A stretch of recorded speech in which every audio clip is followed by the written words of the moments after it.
Edmure's the Lord of the Riverlands. No, he's not. Yes, he is.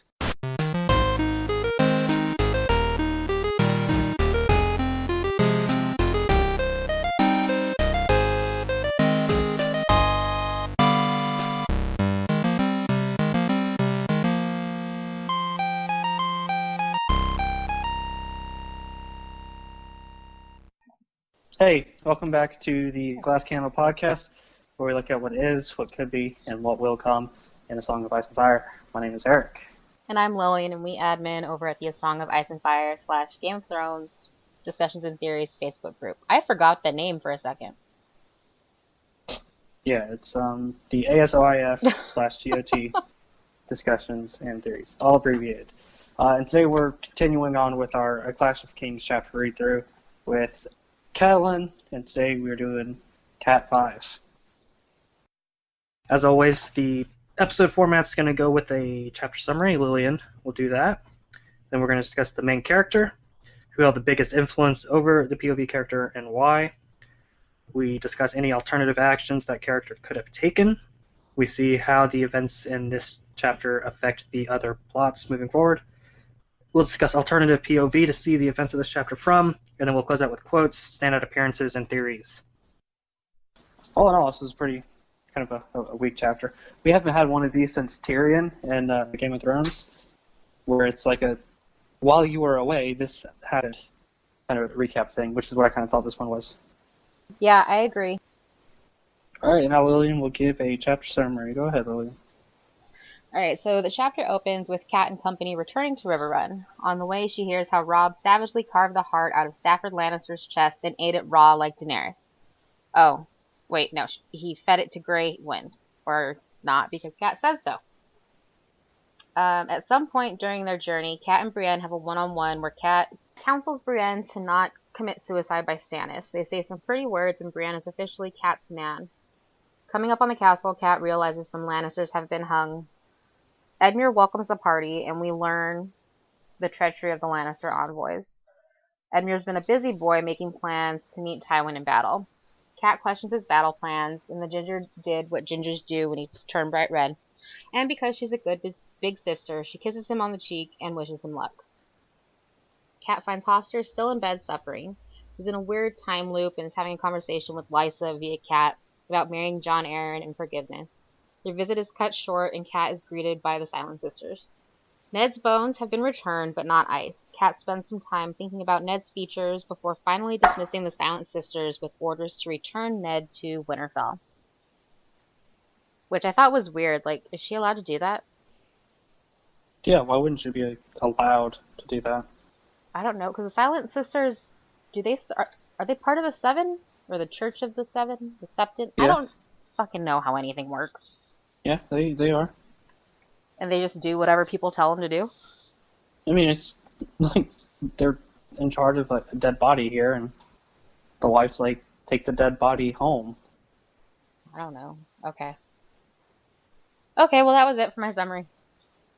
Did I miss anything, like, big? No, I don't think so. I don't think there was a whole lot of substance to this chapter.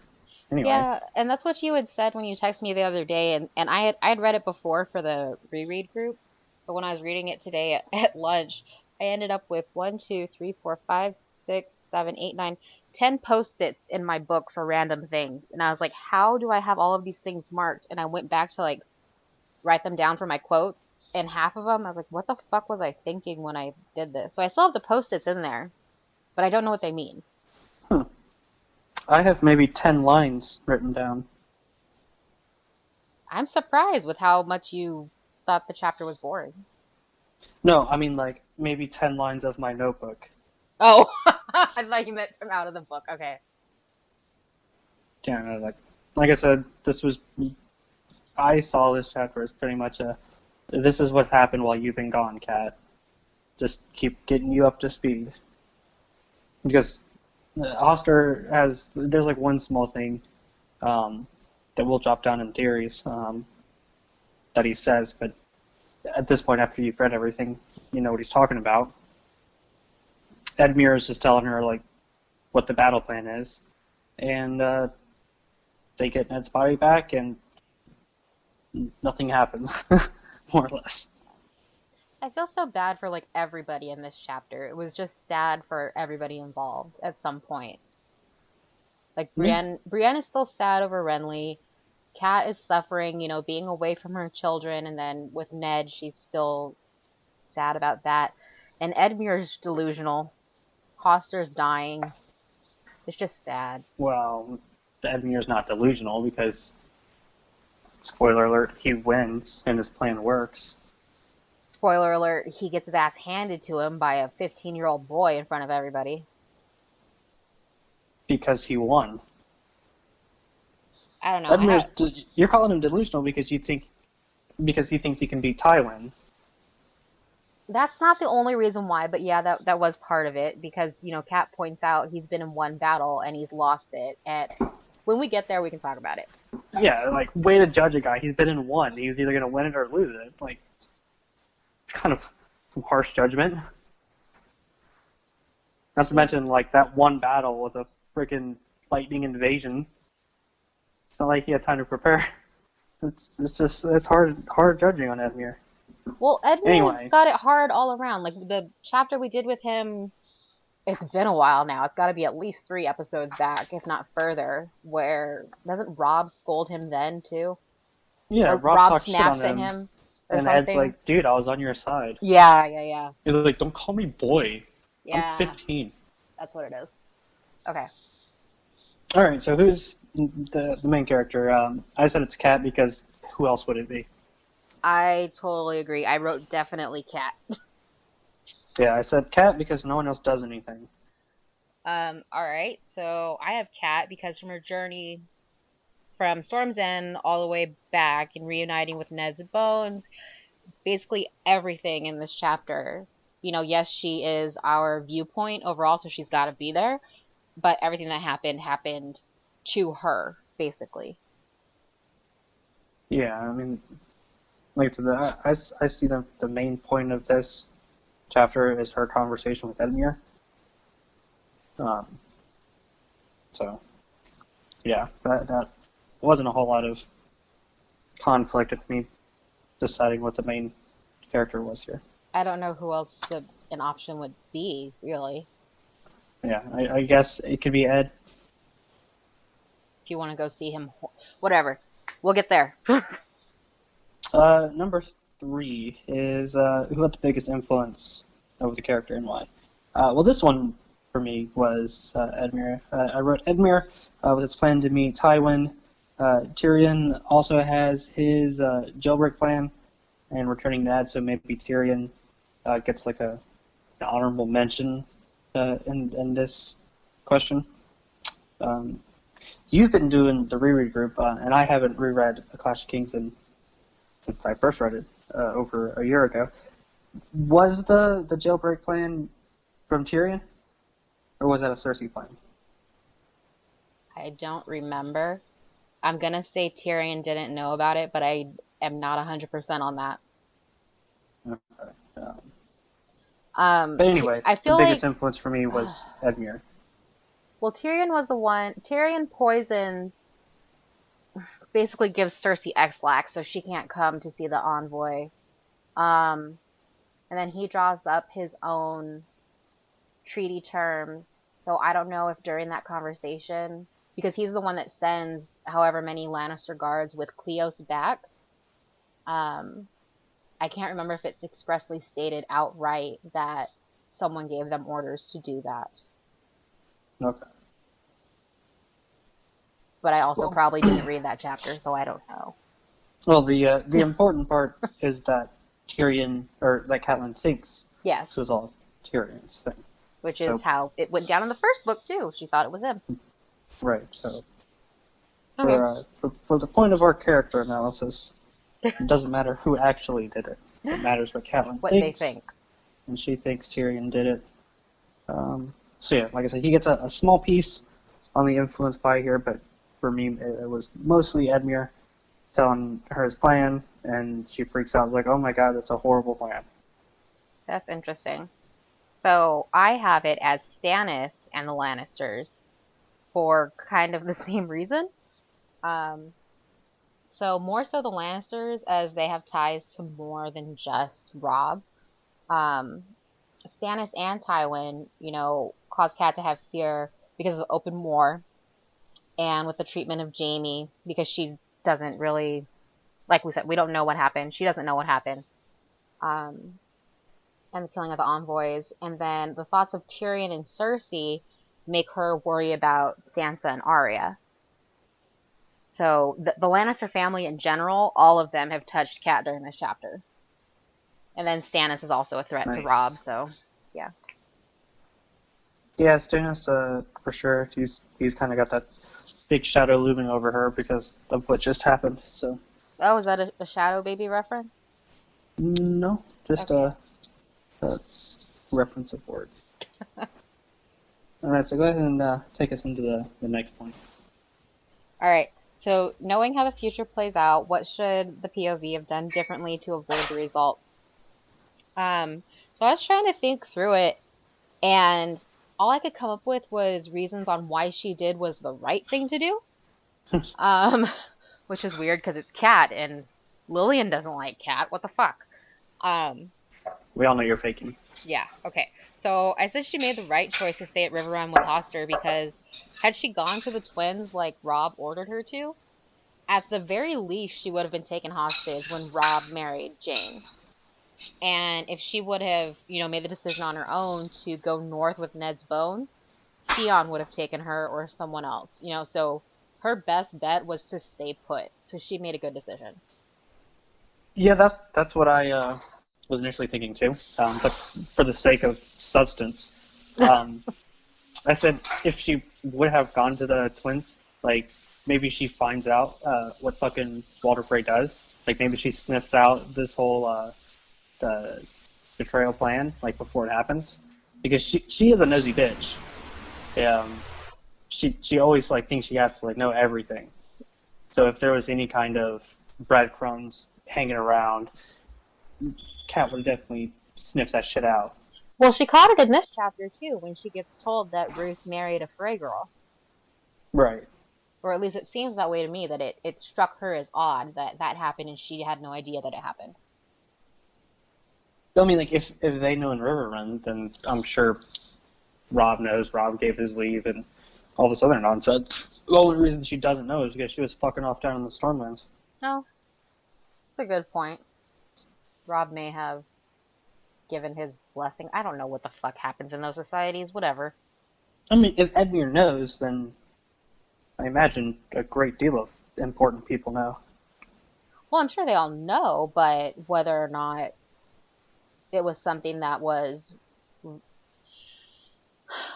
not that it wasn't Roose's own doing, but I'm just wondering, like, if Robb. I don't think Robb would have an issue with it. I think Robb is also very naive. I think Cat would have You think he realized. went to Great John and asked for Great John's advice and permission? Well, fuck, Great John comes up later in this chapter, and I was like, are you serious right now? It's like, how is he in this chapter without being in the chapter? He's the de facto ruler over Rob's figurehead. Apparently. Rob's a good general, but I mean, Great John has made like the most important decisions for fucking North. He's still alive, right? Is he missing? Yeah, yeah, he's being held at the twins. I hope we get to see him smash some tables and wins, do something, or go out, at least have a glorious death, being shot down by arrows or something, while he's trying to walk away. I don't know, just something. Like Boromir? Wasn't that just one arrow? No, he was pierced by many. Oh. The movie gave him three, Okay. but in the books it's many. And to me, many seems more than three. Well, yeah, three is like a few. Yeah. But yeah, so my Still only a reference is, tremendously well done scene in the movie, though. well, that's my only reference is Sean Bean. So like I don't know what was supposed to happen. Um, but Virtually the same thing. okay, well, yeah, just something where he's not like his throat is slit or he dies in his like something stupid or we just never hear of him again. If he's gonna die, I want it to be a good death. Well, George R. R. Martin, he likes to subvert things, so Don't. Grey John Don't. probably gets stabbed in Don't. the back, or he's caught a disease and he's already dead, All and right, he so hold doesn't on. get to go So out in Great a John big is smash of glory. he's a giant. So what is so I'm assuming him like seeing him having a giant's death, like being and angry and breaking out of things. So that means he's gonna have like a weak, small death. Is that what you're Yeah, I telling think me? that. Yeah, I don't like it. because hashtag subversion. I don't like you right now. Yeah. Okay. George R. R. Martin, or at least the fans, have made this whole subverting tropes a trope in of itself. It probably has gotten to that point. Yeah. So is it tropey and cliche if he goes against this Oh, alleged for trope fuck's sake. subversion? So like it's a lose-lose either way. We lose all around until we get the goddamn book, so who cares? Or he just doesn't do anything. Like if he has a glorious death, it's a cliche. If he has a pathetic death, it's a subversion. And then if just nothing happens, if he stays a prisoner and then they ransom them, like they pay money and they get him free, that's what's probably going to happen. Okay, so let's move on to the next one here. How do the events of this chapter affect the other plots going forward? So we learned that Jaime was chained after the failed jailbreak, which would have been like the worst season of Prison Break ever. He gets chained down to the deep, dark dungeons, and because he's down there, his health decreases, which certainly plays into his trying to escape from Brienne in a couple chapters, and then when he can't fight off the bloody mummers and everything like that. So Seriously? all that is because he gets imprisoned here. What? You're blaming him not being able to fight them off because he's in prison here? I'm not making the connection. Because he's imprisoned here, he gets bad food, his health deteriorates more. Like Do we he's know chained that? to a wall, so he can't. He's chained to a wall, so he can't move. So you're saying like muscle deterioration type thing? Yeah, like he's physically slightly deteriorating. Was it emaciated? Is that the word? Right, like maybe not entirely all the way, but he's feeling those effects. Okay. So then, like once he gets out, because like he should be able to rip Brienne apart, but he's fighting her and his hands are still chained, and he has been in prison for X amount of weeks. Okay, so maybe I'm giving the chains too much credit then because I just assumed that was good enough to keep him from fighting. I mean, like this book is layered on details. Okay, well, I don't remember those chapters as well then, so when we get No. there, we can talk about it. But I mean, you could be right in that it has no effect. I'm saying it does. Anyway, like you said earlier, we hear Roose married Fat Walda, and he is now en route to Harrenhal, where he eventually does meet up with Arya Stark. And Brienne swears to serve Cat now, which continues on to where we are now, more or less. Mm-hmm. Was that it? What do you got? Yeah, that's all I had. Alright, so I got those two things, but a little differently. So with Brienne, now that she's officially sworn to Cat, it's led to a big problem through Feast. Well, I guess through Dance, because we see her in Jaime's chapter in Dance with Stoneheart, because she swore herself to Catelyn. So, like, how much of Cat is still in Stoneheart? Like, does she remember those vows? And just shit like that. Well, she does, right? Because she says Brienne failed her. I think I don't remember. I don't remember either. She probably does. I know that she sees the pummel of Oathkeeper, and she calls it out as being a Lannister sword. So I think she does. She remembers that Brienne is supposed to be helping the Starks, and the fact that she has a Lannister sword means that she broke her vows or something along those lines. Yeah, that's what Uncat is thinking, I guess. Okay. Also bringing it up till now leads to the mystery of Ned's bones. Where the fuck are they? Where did the Silent Sisters go? Who kidnapped the Silent Sisters? What happened? They didn't make it to Winterfell? No. Barbara Dustin's been trying to intercept them. Oh, right. Yeah, so we have no idea where Ned is. That, and then same thing we get hints of something not being right with the relationship with Roose and the Freys because of that marriage that we find out later on is because she had a big dowry because she's big. So I don't know what's happening. Worth her a dowry, worth her weight in gold or something, or silver. I think it was silver. Yeah. Frey would have like a lot of fucking money if it was gold. Yeah, so I think that covers everything. Yeah. The big piece, though, is definitely Brienne swearing to Cat's service. Because that just totally transforms Brienne's entire arc. She was going to die if she left. Definitely. Alright, so now our next one is alternative POV. I had none. It's a war update. I had nothing. I had a hard time coming up with something. I finally settled on Edmure. Just to trying to get an idea of what the hell he's thinking. And the biggest thing for me, which I'll get into in quotes, like, who does he think he is giving orders to Robb's people like that? I think we've talked about this before, and it bothered me before, and you probably explained it, but it still bothers me now, so you're going to have to explain it again. Like, calling back his own people is one thing, but then he gives orders to Tallheart to meet up with Roose. Those aren't his people to command. He's the number 2 person. No, he's not. Who's the number 2? Blackfish. No, he's not. We're making assumptions right now, so I would rather have him than Edmure. Edmure's the Lord of the Riverlands. No, he's not. Yes, he is. Hoster's still alive. Hoster's incapacitated. Doesn't matter. He's still alive. Okay, so what fucking order is Hoster gonna give? Okay, so if Hoster was dead and Edmure was the Lord, or if Hoster was in good working condition, whatever. My point is, who are they to give orders to Robb's bannermen? Those Freys, like the Freys that are coming down, like isn't Tallheart leading down Freys? Yeah. Yeah. The Freys are Riverlanders. Okay, so I have the quote written down, so when we get there, like, I think there was more than just that, though.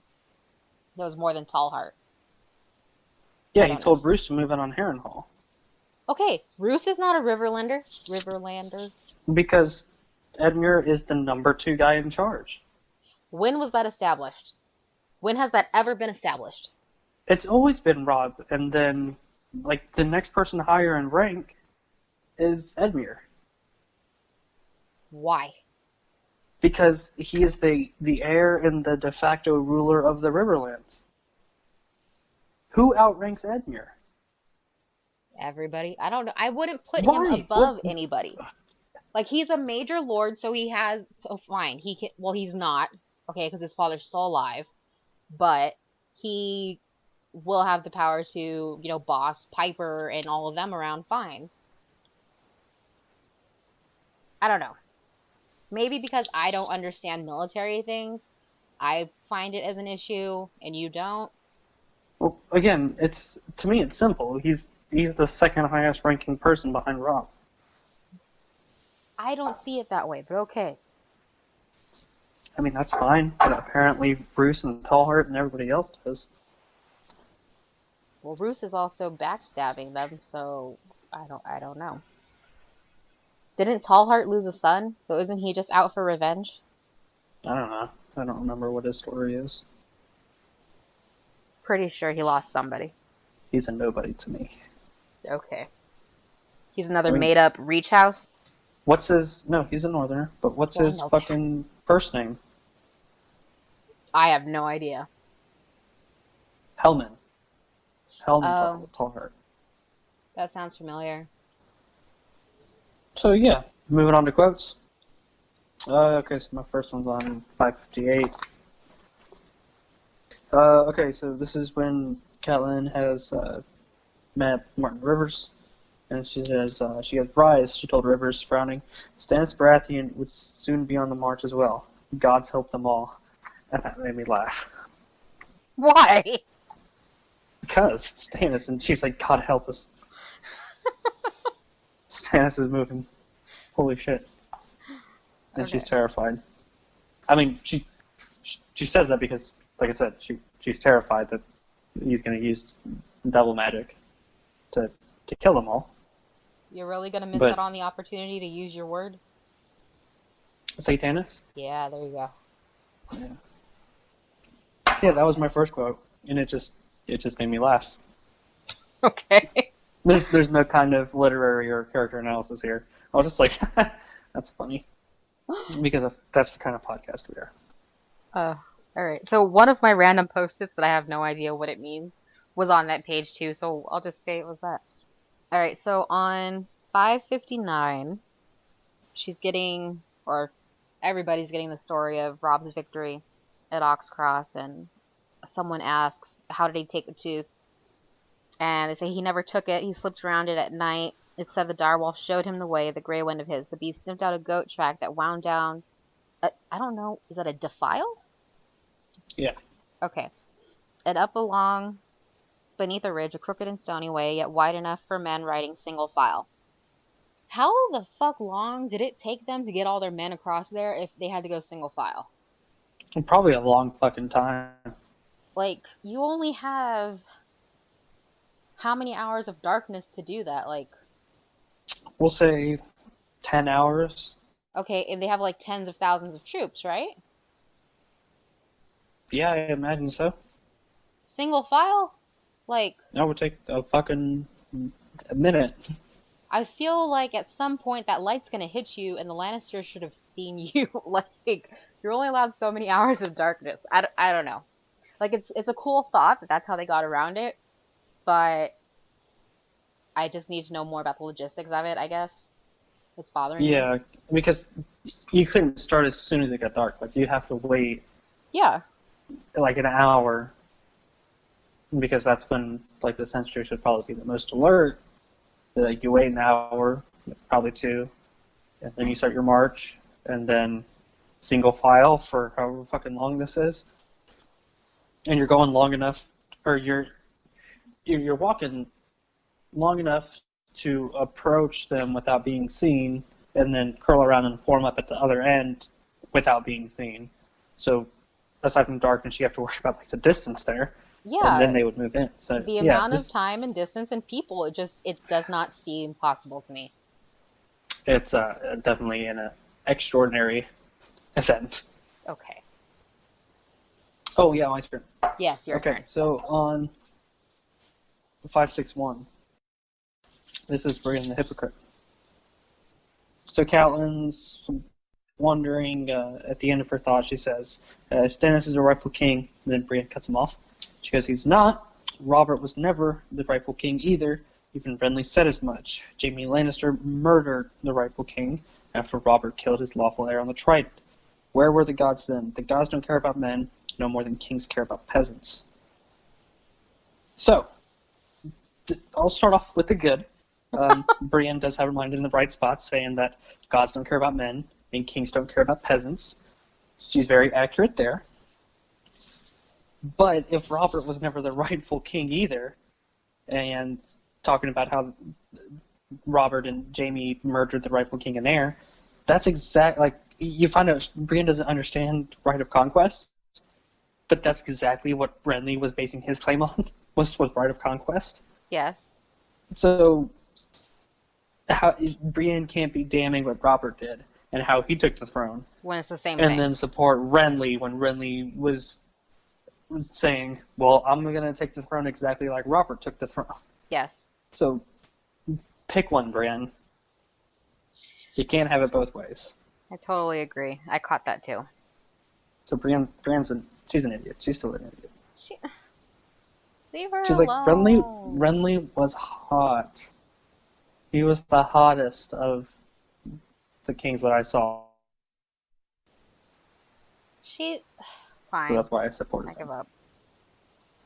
Alright, well, my quote on 561 is, She didn't have any other reason. he was nice to her and didn't treat her like a freak. He was nice and he was pretty.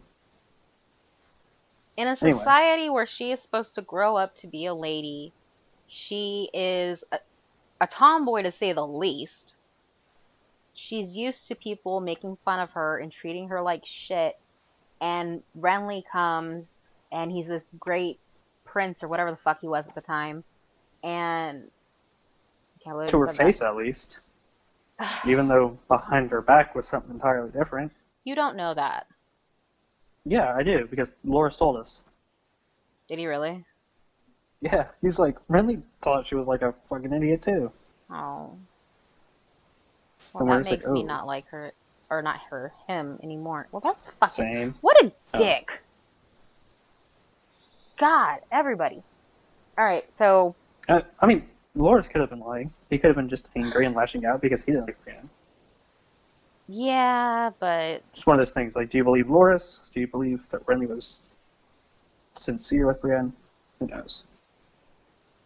They're both dead, so... No, they're not. Loras is dying. Was not dead yet. Alright, At least that's what we're told. 561. So... Yeah, 561. Well, my turn on 561. Okay, yeah, go ahead. I have Bran being a brat. So... Yeah, I know, right? After I go and I'm defending her. She was a brat in these conversations.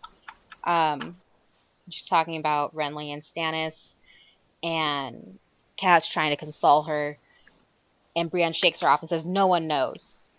And Kat answers, "Every morning when I wake, I remember that Ned is gone. I have no skill with swords, but that does not mean I do not dream of riding to King's Landing and wrapping my hands around Cersei Lannister's white throat and squeezing until her face turns black." Like, fuck off, Brienne. Like, yes, you are in love with Renly. I get it. But there are people who have legitimately lost, like, the loves of their lives, their children, parents even, like... There was no emotional connection for him. Like, as much as you can be in love with somebody, it's not the same. And she's just so... I don't know if she's just naive to what's going on around her, and she's so self-centered, or how else to explain it. It's just fucking stupid. Yeah, I totally agree. So this is on 566. And towards the end it says, this is Catelyn's thoughts. She thinks. This was the Imp's word, Catelyn suspected. It stank of the same sort of thing he had displayed at the Eyrie. Once, she would have made Tyrion the least dangerous of the Lannisters. Now she was not so certain. So, that's a misjudgment on Catelyn's part. To have ever thought that Tyrion was the least dangerous. He was, and has always been, just as capable at getting shit done as any of them. More so than Cersei. Jaime is a more direct piece of dangerous, but Tyrion has always maintained that level of capability. And Catelyn is wrong and correct for thinking that he never was. I understand why she did think him the least dangerous, but her assessment was incorrect. At this point in time in the books, I would agree with her, though. Well, you know, like, yes, we know he is cunning and smart and all of that, but up through Clash, you know, he becomes humanized, and we see him as a person and how he wants to help the people of King's Landing. It's not until basically after he kills Tywin that he just goes downhill fast. He gets real dark real quick. You know, so I think he is clever enough and is smart enough to do some really bad things. But I agree with Kat here to where I don't think he has evil intentions at this point in comparison to the rest of his family. I mean, who can decide what's evil and what's not? True. I don't think Jaime sees his actions as evil. I don't think Cersei sees her actions as evil, so... Well, Hitler didn't see himself as evil either. Right. But I don't think Jaime and Cersei are Hitler level. I don't think so either, but I'm just saying it to say it. Okay. Okay. All right, so on 563, so they're doing their whole exchange of pretty words, and Brienne is pledging her service, and Cat replies, "And I vow that you shall always have a place by my hearth and meat at my table, and pledge to ask no service of you that might bring you into dishonor. I swear it by the old gods and the new." And I'm just wondering, is this standard wording for taking someone into your house or taking them into your service? Because that line about pledging to ask no service that might bring you into dishonor is a bunch of bullshit if that's a standard line. It is a standard line and it is a bunch of bullshit. Okay, because if Catelyn's you're fighting... At the spot. Well, true. Okay. Because she mentions too, like, she heard Ned do this a bunch too, so... And the thing is, so at least in the north. Just that line, it stood out to me because the first thing I thought of was Tywin and Gregor asking him to do things that wouldn't dishonor him. Like, bullshit. He fucking rapes and burns and does whatever else on Tywin's orders and without Tywin's orders. So just that line stood out to me because I was like, does that really mean anything to anybody here? I always want to say that that line pops up in the Dunk and Egg novellas too. Does Dunk ever go into someone's service? I don't know, but like... The knight's vows are in there. I read those lines before, but I think it was Dunk and Egg. I can't be entirely sure. I only listened to those ones, and I wasn't totally paying attention, so I'm not I've only read the graphic novels that leave out huge chunks of written word. So we probably know about the same amount on them. Well, I mean, like, if or it at was least in the combined, novels, we could tell the story. It would be written in. They don't add, like, written word to the graphic novels. They just take a shit ton out. Yeah. So, I don't know. Alright, so on 569 next. He has, Edmure said stubbornly, the phrase fought bravely in the Whispering Wood, and old Sir Stevron died at Oxcross, we hear. Sir Ryman and Blackwater and the rest are with Rob in the west. Martin has been of great service scouting, and Sir Perwyn helps see it's safe to Renly. Gods be good, how much more can we ask of them? And I was like, yeah, that's a good point. Like, a lot of the Freys have done their part.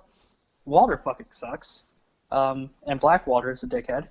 But maybe they're not all bad people. So I had that. The Freys get a lot of hate. Well, because what the fuck would Walder Frey care about? He can make all of them again. They all came out of his dick. He can make them all again. That phrase makes no sense. All of those kids. I don't know why you keep saying that. You've said that before, and I'm like, why would you phrase it that way? Because they're his kids. And then it just morphs out the end. They're his kids. He has millions and millions. Wow, I'm really exaggerating there. He has so billions and billions. It was the greatest thing ever. Okay, anyways, so... Tremendous. I'm telling you. You gotta believe me. Oh my god. Okay, stop. They are all his kids. He has so many fucking kids. Like, really, if Blackwalder and Ryman disappeared, would he really care?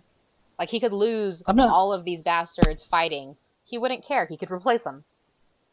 I'm not asking how irreplaceable they are. Well, I'm just saying, I had the same passage marked down, but for my reason is Edmure is stupid. Why? Because you just said Edmure's making a good point by saying, what else can the Freys do? They've done all of this. I marked it down because, yeah, the Freys have done all that, but Walder doesn't give a shit. They're replaceable. They're nothing to him. Sure, but these are all individual people, though. They're not all carbon clones of fucking Walder Frey. But they're working on behalf of their father. They're doing what Walder tells them to do. Oh, so you think like he has a direct connection to their mind and like he's mind controlling them? Is Walder Frey a skin changer ward? so he Oh, can fuck warg you. like all of Fuck his you. sons. Is that Stop what it you're with the saying? warg. Fuck No, you. these people make their own decisions. Like, sure, Walder Frey is my dad, but he has so many kids. How many? Like, all of his kids don't like him. Yeah. Like, I'd even venture to say that 80% of his kids fucking hate his guts. Probably because there's so many of them. And they're never going to be Right. Lord of the Crossing because there's so many goddamn many of them. Or because they're just normal people and they're just like, wow, that kind of fucking sucks. That too. Because doesn't Rob take one of them for a squire? Yeah. So, like, that boy's not inherently evil, and he's not evilly, he's not playing Smeagol in front, and then when Rob turns his back, he flips to Gollum, and he's like, yes, we can kill him soon. Like, no. Oh my god, there was a tweet I was gonna screenshot it and send it to you the other day, and now I'm fucking drawing a blank. It was something about shipping Smeagol and Smeagol and Dobby. That's disgusting. Okay, sorry, but obviously Lord of the Rings and Harry Potter, I knew you would, but I didn't send it to you. So That's yeah. gross. I don't.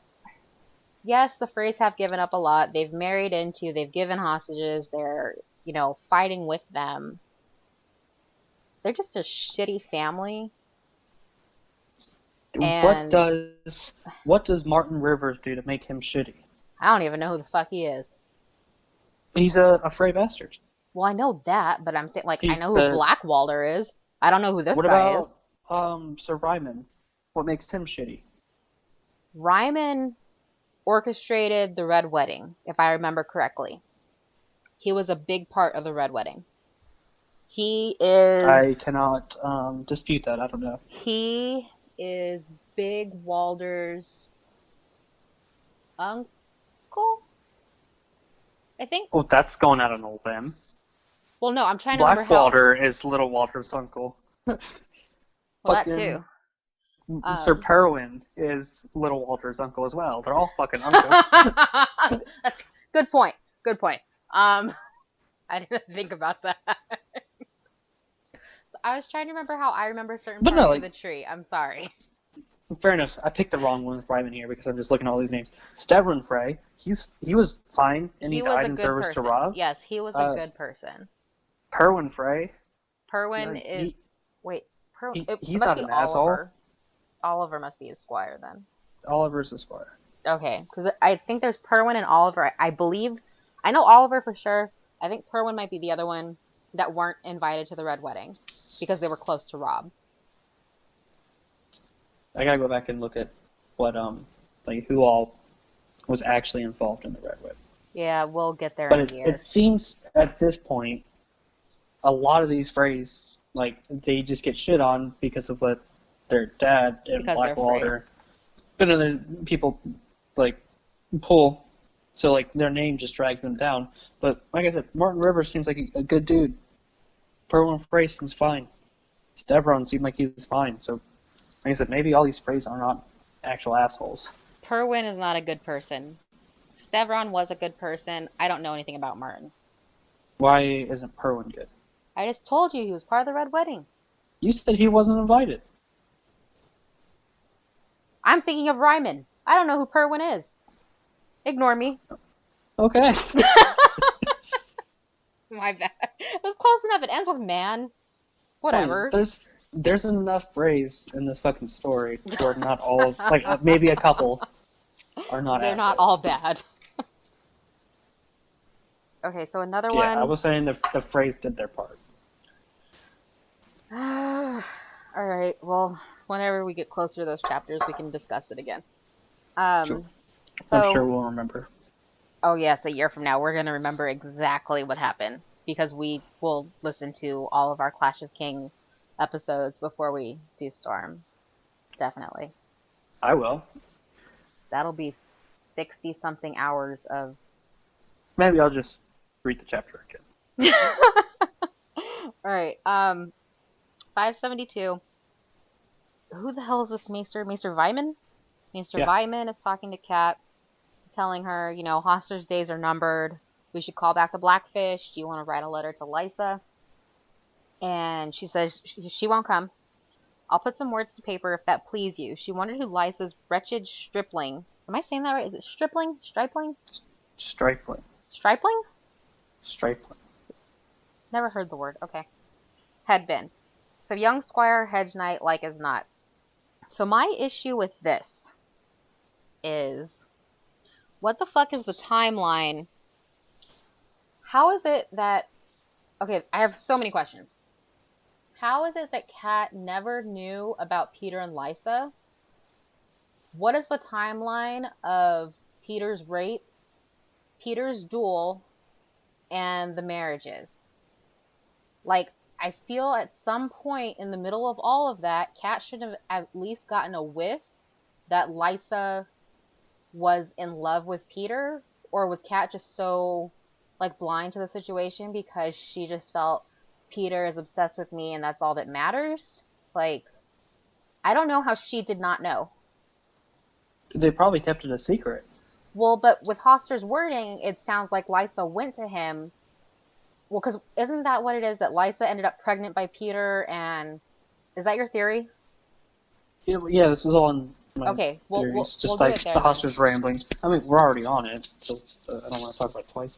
But yeah, Hoster's ramblings are about Peter Baelish for sure, 100%. Yeah, and so if he knows that there's something between Lysa and Peter, how does Kat not know that there's something with Lysa and Peter? I don't understand. Well, Lysa probably told Brendan, is what I'm guessing. Uncle Because Brendan was Brendan? always the nice uncle. Yeah. Oh. So and he says they all came to him, or Kat Yeah. thinks like they all came to him when he was younger, when yes. Hoster was being, Lord Tully, and they could talk to Uncle Brendan about all their shit. Yes, that's right. So I imagine Lysa told Brendan, and then Brendan was like, "Oh, I gotta tell you, Dad," because they were still tight then, Brendan and Hoster. Yeah, they hadn't turned yet. And a lot of people think that's could be a reason for the divisiveness between them all. Was the marriages, yeah.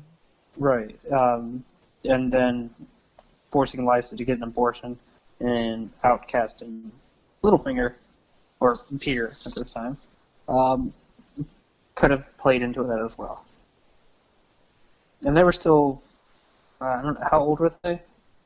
When all that happened? Yeah. Oh, dude, I have no idea. Early teens, late teens, or 15, 16? It would be 15 at the oldest. Right. So I can see how Lysa noticing that Peter wants to bang Catelyn, because Catelyn noticed that too. And then if, they played kissing games with Peter anyway, so maybe Kat just thought Lysa was playing a game at it and she wasn't serious all the way into it. I guess, I don't know. Kat should have saw it, but Kat also knew that they both fucked around with each other. So I don't know why she didn't think that. Alright. Or why she never pieced together that it was Peter Baelish. Yeah, I feel like she should be able to put that together. She's not stupid. Maybe she thought that Peter wouldn't like both of them. Peter wouldn't do that to her. Peter's only in love with her. Well, I mean, you used to make it sound super selfish, but as Peter fought Brandon for Catelyn's hand, yeah, she probably wouldn't think that Peter's also banging Lysa. Well, Peter also, at least given the first time, didn't know he was banging Lysa. Right, Lysa raped him, and that's not something Lysa could go brag about. Well, I don't know, bitch is crazy. Okay, I have one more quote. So on 573, after Kat has dismissed the Silent Sisters, she thinks to herself, the women in gray bow their heads. The Silent Sisters do not speak to the living. Catelyn remembered, dully, but some say they can talk to the dead, and how she envied that. I think that's some major foreshadowing of Stoneheart. Really? You don't think so? Not really. Or maybe I'm just thinking of all the fan art I've seen of Stoneheart, because they kind of have her dressed in gray robes with the hood, and to me it would look like a Silent Sister. And she can't speak because they cut her throat so deep. Yeah, I guess. So that's where I draw the parallel. It's probably reaching, but I see some similarities between Stoneheart and the Silent Sisters. Oh yeah, I get it. All right, so our next one is standout appearances, and I picked Edmure for mine. Mostly because like whenever Kat walks in, she sees all the fucking villagers like inside and shit. So this shows that he actually like cares about like the small people and making sure like they don't get killed, which is a good thing. And then he also has like this really good military strategy with mining and pretty much booby trapping all the fords with like spikes and shit. When Catelyn crosses at that one spot, the one dude has to like walk her through like a particular way so they don't step on shit. And then, you know, as we see later on, apparently that strategy worked. So that was a good call, and yeah, that's why I picked him. I didn't see that coming, but I should have seen that coming given how you've talked about him this episode. I had a hard time coming up with anybody that stood out because it was such a straightforward chapter. So I came up with Greywind based on the story of how he may or may not have eaten Stefford Lannister. I like dogs, okay? No, yeah, that's fine. On whether, you know, the story of how he found the goat track, whether or not we think that plan or whatever was feasible is another thing. But the Plausible fact that impossibilities. he found it for them, which is cool. And if he ate the Lannister heart, even better. But he probably didn't. But it would have been cool. Plausible impossibilities. That's all it is. To steal from UPS. I tried to listen to them today. I didn't get very far, and so then I started listening to LML, and then I started falling asleep at my desk, so that didn't happen either. The plausible impossibilities thing is what whoever the asshole was that directed Beyond the Wall episode, where he's talking about the raven flying and then Daenerys going back up beyond the wall. Yeah. And he's like, we understand like there's some like problems with that, but I mean it's all about plausible impossibilities. That does sound familiar now. Yeah. Yeah. Okay. I listened to that one a long time ago. And they made it a joke, and it's hilarious. They have T-shirts that say plausible impossibilities. Seriously? Yeah. Do you have one? No, I don't. Liar. So do you have So anything your standout else? was a dog? Yes, my standout was a dog. I love dogs. You hate dogs. No. Theories. Our favorite one. We already talked about hostage ramblings, and that means it was about Peter. And then the last one is the whole Rob skin change the dog to find the goat path. Do you believe that shit? Well, first of all, the appropriate term is warg. And second of all? I was waiting for you to argue with me. And second of all, yeah, I have read that before. I don't think Rob is that in tune with his capabilities. I don't think that if he did have that connection with Greywind, he just didn't understand it. Maybe he had wolf dreams. Or well, George was on record saying that all the kids had wolf dreams.